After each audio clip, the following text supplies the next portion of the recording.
इस समय देश में जिस तरह के हालात बने हुए हैं मौसम के, उसको देखते हुए ऐसा लगता है कि आप निश्चित रूप से उम्मीद कर रहे हैं कि कोई मौसमी बदलाव हो, कोई मौसमी सिस्टम डेवलप हो जिसकी वजह से बारिश हो और भारत के तमाम इलाकों पर ये बढ़ती हुई गर्मी जो है उस पर लगाम लग सके।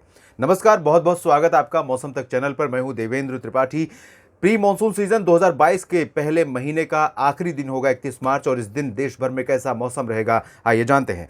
इस समय उत्तर भारत से लेकर मध्य भारत तक कोई ऐसा मौसमी सिस्टम फिलहाल नहीं नजर आ रहा है जो इस बढ़ती हुई गर्मी पर लगाम लगा सके और मौसम को बदल सके। हालांकि पूर्वोत्तर भारत में बंगाल की खाड़ी की हवाएं लगातार पहुंच रही हैं, जिनकी वजह से यहां पर प्री मानसून वर्षा जमकर हो रही है और यही वजह है कि यहां पर लोगों को राहत मिल रही है। अगले 24 घंटों के दौरान भी यहां पर काफ़ी मात्रा में पश्चिमी और दक्षिण पश्चिमी हवाएं लगातार इस तरह से पहुंचती रहेंगी। उनका इम्पैक्ट रहेगा पूर्वोत्तर राज्यों के तमाम हिस्सों पर। पूर्वी भारत में भी कुछ इलाकों पर बंगाल की खाड़ी की तरफ से हवाएं पहुंचने वाली हैं, उनका भी प्रभाव पूर्वी भारत के राज्यों पर देखने को मिल सकता है। दक्षिण भारत के क्षेत्रों पर विंड डिसकंटिन्यूटी है और इसी वजह से यहां पर केरल और कर्नाटक तथा तमिलनाडु के तमाम इलाकों में और एडजॉइनिंग जो रीजन्स हैं लक्षद्वीप और पुदुचेरी, दो यूनियन टेरिटरीज, इन भागों पर भी बादल लगातार आ रहे हैं और इन बादलों से कुछ जगहों पर बारिश हो रही है। केरल में काफ़ी ज़्यादा बारिश हो रही है। तो आइए जानते हैं कि अगले 24 घंटों के दौरान क्या उन्हीं इलाकों में बारिश होगी जहां पर हो रही है, और उन इलाकों में लू का प्रकोप जारी रहेगा जहां पर लू का प्रकोप बना हुआ है।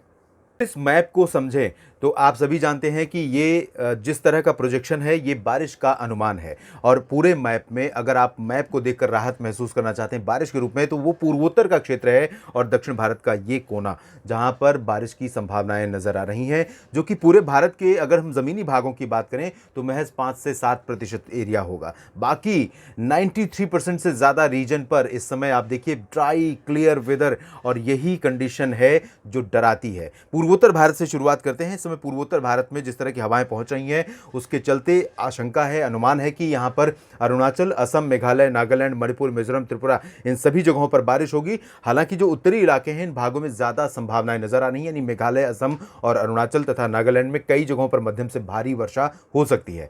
और साथ ही साथ यहां पर 31 मार्च को बंगाल की खाड़ी से आने वाली जो हवाएं हैं उनकी स्पीड कुछ समय के लिए 40 से 50 किलोमीटर प्रति घंटे हो सकती है, यानी तूफानी सिचुएशन यहां पर बन सकती है। और इसके साथ लाइटनिंग, थंडरस्टॉर्म और साथ ही साथ बहुत ज़्यादा तेज़ बारिश कुछ समय के लिए देखने को मिल सकती है। तो यहाँ पर सामान्य जनजीवन को ये मौसमी परिवर्तन या मौसम की ये स्थितियाँ थोड़ा सा प्रभावित कर सकती हैं, लोगों के सामान्य जनजीवन को। और साथ ही साथ पूर्वोत्तर भारत की तरफ अगर बढ़ें, पूर्वी भारत की तरफ, तो यहाँ पर उप हिमालय पश्चिम बंगाल, सिक्किम और गंगेय पश्चिम बंगाल का जो पूर्वी हिस्सा है, साथ ही साथ बिहार का जो पूर्वी हिस्सा है, भागलपुर, किशनगंज, अररिया, पूर्णिया, खगड़िया, सुपौल, इन सभी क्षेत्रों में यहाँ तक कि नवादा तक बारिश बादल दिखाई दे सकते हैं और कुछ जगहों पर हल्की फुल्की बारिश हो सकती है। जिन भागों में बिहार में बारिश नहीं हो रही है, पटना, दरभंगा, सिवान, गोपालगंज से लेकर चंपारण और जो दक्षिण पश्चिमी इलाके हैं, गया से लेकर आसपास के बक्सर, कैमूर, तमाम क्षेत्र, इन भागों पर भी बंगाल की खाड़ी की तरफ से हवाओं का असर रहेगा। तो थोड़े बहुत बादल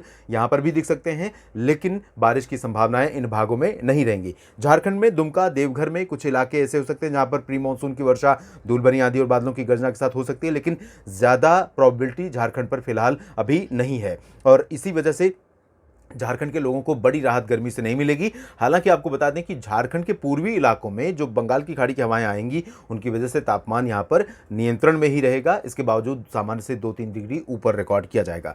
इसके बाद हम बात करते हैं सेंट्रल इंडिया की, जहां पर ओडिशा, छत्तीसगढ़ में भी झारखंड जैसे हालात रहेंगे। बंगाल की खाड़ी की हवाएं आर्द्रता लेकर यहाँ पर पहुँचती रहेंगी। बढ़ती हुई गर्मी के बीच, बढ़ते हुए तापमान के बीच में ये हवाएं यहाँ पर क्लाउड डेवलपमेंट का कारण बन सकती हैं, और क्लाउड जैसे ही यहाँ पर फॉर्मेशन होगा तो जाहिर है कि क्लाउड जब आगे मूव करेगा किसी भी रीजन में तो वो प्रेशर बनेगा। जब प्रेशर बनेगा तो धूल भरी आंधी चलेगी, हवाएं आएंगी तेज रफ्तार की, और इस गर्मी में जब वो हवाएं आएंगी तो आपको बिल्कुल लू जैसी लगेंगी, और इस गर्मी में कहीं कहीं पर धूल भरी आंधी के बीच में लाइटनिंग, थंडरस्टॉर्म की गतिविधियां हो सकती हैं। इसके बाद मध्य भारत में हम देखें, महाराष्ट्र और मध्य प्रदेश, गुजरात की बात करें तो यहां पर भी ड्राई वेदर रहेगा। लगातार उत्तर पश्चिमी दिशा की शुष्क और बेहद गर्म हवाएं चलने वाली हैं। गुजरात में भी तापमान कई जगहों पर 40 डिग्री से ऊपर रहेगा। अहमदाबाद, वडोदरा, सूरत और जामनगर से लेकर सुरेंद्रनगर से लेकर राजकोट, नलिया और तमाम जगहों पर। मध्य प्रदेश में उज्जैन, इंदौर, देवास, धार, खरगोन, मंदसौर से लेकर होशंगाबाद, छिंदवाड़ा, बैतूल तक तापमान ऊपर रहेंगे। और महाराष्ट्र में अगर हम बात करें तो चंद्रपुर टॉप पर रहा पिछले 24 घंटों में सबसे गर्म स्थानों के रूप में, और अगले 24 घंटों के दौरान भी यहाँ पर नागपुर समेत जो महाराष्ट्र का विदर्भ रीजन है बहुत प्रचंड गर्मी पड़ेगी। और अब बारी नांदेड़, मध्य महाराष्ट्र और नांदेड़ समेत मराठवाड़ा और मध्य महाराष्ट्र तथा कोंकण गोवा की भी रहेगी, जहाँ पर तापमान बहुत तेजी से ऊपर जाएंगे शुष्क उत्तर पश्चिमी हवाओं के प्रभाव से। उत्तरी आंतरिक कर्नाटक, तेलंगाना और आंध्र प्रदेश के भी अधिकांश इलाकों पर प्रचंड गर्मी का प्रकोप रहेगा। हालांकि दक्षिणी आंतरिक कर्नाटक, दक्षिणी तटीय कर्नाटक और केरल में कई जगहों पर लगातार जारी बारिश के चलते तापमान नियंत्रण में रहेंगे। लोगों को इस भीषण गर्मी से अभी यहां पर दो चार नहीं होना पड़ेगा, जिससे बाकी जगहों पर होना पड़ रहा है। तमिलनाडु में भी अंदरूनी इलाकों और तटीय भागों में भी कुछ स्थानों पर वर्षा हो सकती है, जिसमें पुदुचेरी से लेकर पंबन और तिरुचिरापल्ली और कन्याकुमारी समेत अंदरूनी इलाके भी शामिल रहेंगे। हालांकि ये इंटेंसिटी बारिश की यहां पर बहुत ज़्यादा नहीं रहने वाली। लक्षद्वीप में भी कुछ स्थानों पर वर्षा हो सकती है। अंडमान व निकोबार द्वीप समूह में भी कुछ जगहों पर बारिश होगी। इसके बाद दक्षिण से सीधे चलते हैं उत्तर की तरफ, जहां पूर्वी उत्तर प्रदेश में अधिकांश इलाके शुष्क बने हुए हैं। पश्चिमी उत्तर प्रदेश में भी शुष्क और गर्म मौसम का प्रकोप यहां पर लगातार बरकरार है। बंगाल की खाड़ी से आने वाली बिहार तक हवाएं जो हैं वो धीरे धीरे उत्तर प्रदेश के तराई क्षेत्रों तक पहुंच रही हैं। तो यहाँ बलरामपुर, गोंडा, बस्ती, बहराइच और देवरिया, कुशीनगर, ये वाला जो रीजन है नेपाल से सटा हुआ, इन भागों पर आंधी, बादलों की गर्जना के साथ कहीं कहीं पर बूंदाबांदी हो सकती है, थोड़े बहुत बादल आ सकते हैं, लेकिन मेजर एरियाज में ड्राई वेदर रहेगा और पश्चिमी दिशा की हवाओं का प्रभाव रहेगा। तापमान और बढ़ेंगे, जिसमें प्रयागराज, प्रतापगढ़, जौनपुर और फतेहपुर, कानपुर, लखनऊ समेत पश्चिमी इलाके पूरे के पूरे शामिल रहेंगे। राजस्थान में सभी जगहों पर तापमान में बढ़ोतरी दर्ज की जाएगी और यहां पर लू का प्रकोप चूरू, गंगानगर, हनुमानगढ़ से आगे बढ़ते हुए कोटा, सवाई माधोपुर तक पहुंच चुका है और अब पश्चिमी इलाके और भीषण गर्म हो सकते हैं। हरियाणा, पंजाब में भी लू का प्रकोप शुरू हो चुका है और साथ ही साथ आश्चर्यजनक सिचुएशन ये है कि जम्मू कश्मीर, हिमाचल प्रदेश और उत्तराखंड में भी